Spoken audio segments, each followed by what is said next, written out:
Sometimes even I wonder how I get myself into these kinds of situations. Hello and welcome back to another episode of Testing My Will. I mean Minecraft Bedrock, a fun experience where I get to fight for my life just to make a mildly sensible house. If you haven't seen my first playthrough and wish to do so, a link to that video is up in the top right corner, and if you enjoyed this video, then feel free to hit that like button and subscribe if you're up for it. I started with the full intentions of finishing my house, I swear. What ended up happening instead was kind of the following. Log on, notice that it's getting dark, go outside of my house like an idiot, and then accidentally lead a creeper into my home after spinning around for a few seconds on the roof. The good news is that cats repel creepers in this game, which means I basically ended up using my pets as a shield. Very necessary, as the creeper then proceeded to kidnap one of my dogs.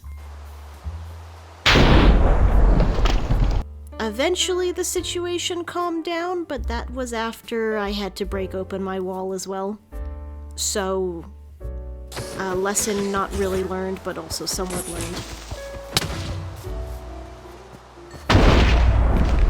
This, of course, didn't stop me from continuing to wander outside yet again, a choice which yielded similar yet different results. Don't go outside in the middle of nightly thunderstorms on Minecraft, apparently, or every monster in the vicinity is going to try and make your life miserable. Yeah, sorry my roof's not getting done, I'm just in the middle of whatever this is. The night has been conquered either way, with plenty more fish, rotten zombie flesh, and spider eyes to add to my inventory. 2 nights, in fact. And now it's time to address my lack of a ceiling. I'm not the kind of person with the mental fortitude to get a house done in a single session, especially not on survival mode where I have to go back and get materials ever so often. So I've decided to shrug off that self-judgment and just go piece by piece here. Starting with the obvious one, right above me. Spruce logs are my weapon of choice, and plenty of them. Out of my stubbornness to not use my iron until I do some caving and collect more, which will come later, all of my tools have been stone so far. Therefore, I swiftly go through 1, 2, 3 axes at least. This is the life one has to live when you're poor in Minecraft terms. 10 iron to my name, and 1 single diamond that I stole from a villager. Really living it up here. I do, however, have plenty of other things to my name, like my collection of cats and wolves that has only seemed to keep growing until my entire lower floor of the house is likely going to become overrun by them. At least building the roof is pretty relaxing in its own way when I don't have to worry about stepping on anyone's toes. A faintly amusing part of building in Minecraft is getting to witness all the passageways of dirt blocks slowly growing around my roof the more I work on it. I love the look of tree logs on a roof in Minecraft design, so of course I had to emulate that for my own. Like I said earlier, this house will be done slowly but surely. There's a vague concept of what I want to do with the interior and the spare rooms later on in another episode. Plenty to do and exciting things to try out. After I wander around in between it all, because sure enough my brain was itching with a desire to give my animals some fresh air and walk in a random direction with them all following me. I'm making the excuse that this is a much needed break after slapping some blocks down for a good 15 minutes. In comparison to building a roof, it's kind of less peaceful to walk across the overworld with a bunch of dogs and 2 cats, to be fair. But it was worth it in the sense that apparently straight to the right of my little house is, surprise, another village. Beautiful scenery too. Perfect to get a quick bath in. My go-to method of visiting any village is plundering every chest they contain and fawning over all the stray cats they have running around. I claimed I wasn't going to get more cats, except I broke that promise to myself as soon as I saw this kitten and ran straight into the nearest ocean to hunt salmon like some sort of freakish bear wannabe.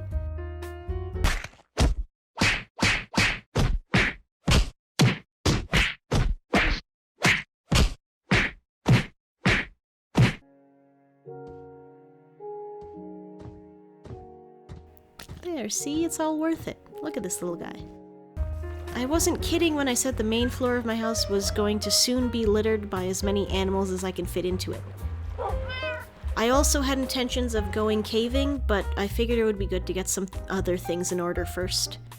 With the roof coming together bit by bit and the backyard cleaned out, why not do a wee bit of gardening? I got plenty of potatoes that I stole from a previous villager, a couple of wheat seeds, a singular carrot a zombie dropped, so a good haul. For some reason, taking every single beast I own out into the backyard while I'm trying to craft fences also seemed like a good idea. Let's try and count these guys for a moment. 1, 2... Where's... Okay, hold on. Pardon you, ma'am.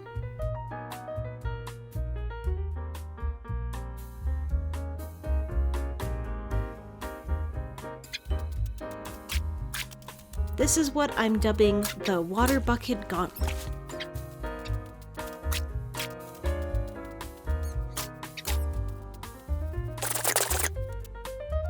Boom! Garden complete.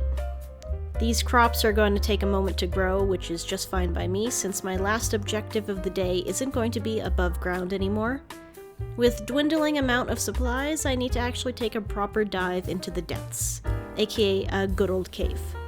It's called Minecraft for a reason. You mine, and you craft. Self-explanatory. I've stocked up on plenty of food, supplies, there's a gaping cave opening right around the nearest spruce village, and my beloved animals will watch over the house while I depart. Caves in Minecraft are a real treat now, ever since the update that fixed them up quite a bit. They're a whole lot bigger and fun to explore. I stumbled into this one and quickly figured out that there was a lot more happening at the bottom than I anticipated.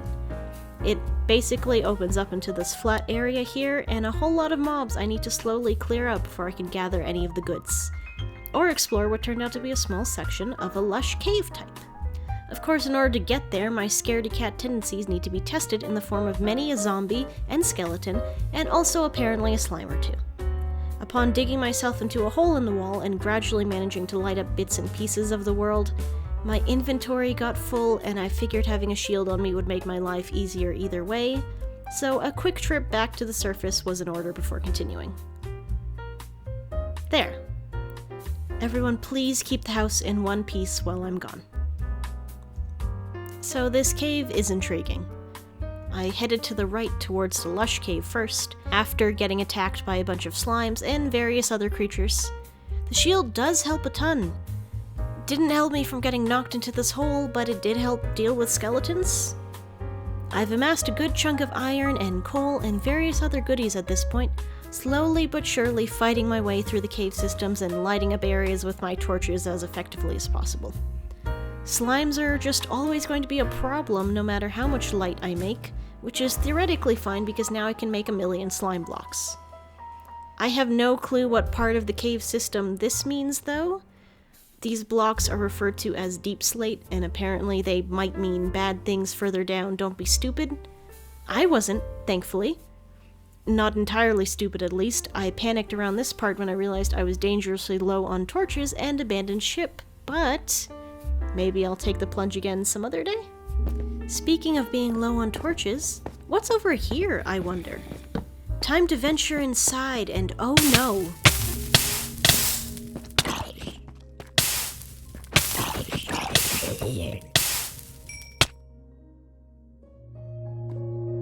The good news is I can just run back for my life into the caves again. The bad news is the lava burned all my iron ore that I collected. All of it. So I'm going to be starting over from scratch. Yippee! Recollecting my bearings aside, the losses weren't too bad. The cave is really pretty anyways, and also covered in slimes. I'm going home with a good solid stack of slime balls at this point. Upon restocking my supplies a bit, I change directions and head off towards the left area I haven't lit up yet. And look what's waiting for me there. More mobs. What a shocker. Seems like this is also somewhat of a lush cave down here. A very small one. That's also summoning axolotls. They're so stinking cute. Look at them. Look. They're little babies. They're so small. I could stare at them for like a good solid... I could just stare at them forever. I brought buckets to collect them, but now I don't even want to take the babies because the babies are following the mama. What am I supposed to do?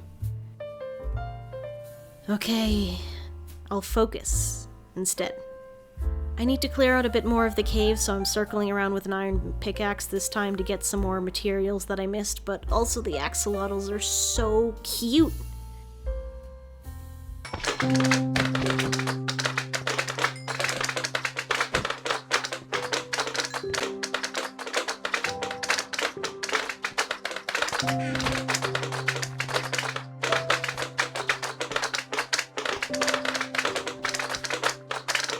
Alas, all fun must come to an end eventually, however. This final part of the cave, while cool looking, loops to a dead end.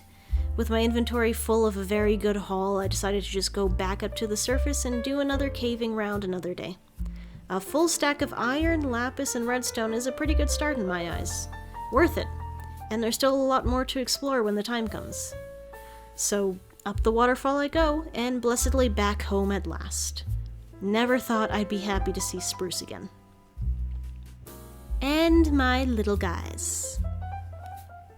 What's on the agenda for next time? Probably more house building, more material collecting, more exploring. There's a lot more that I can still do in Minecraft in general, so I am intent on trying to get as much of it done as possible. This session in particular, I would say, was pretty productive, and I'm happy with the progress I made. If you like this video, feel free to like and subscribe, and I'll see you all in the next one. Take care. Have a good new year. Bye!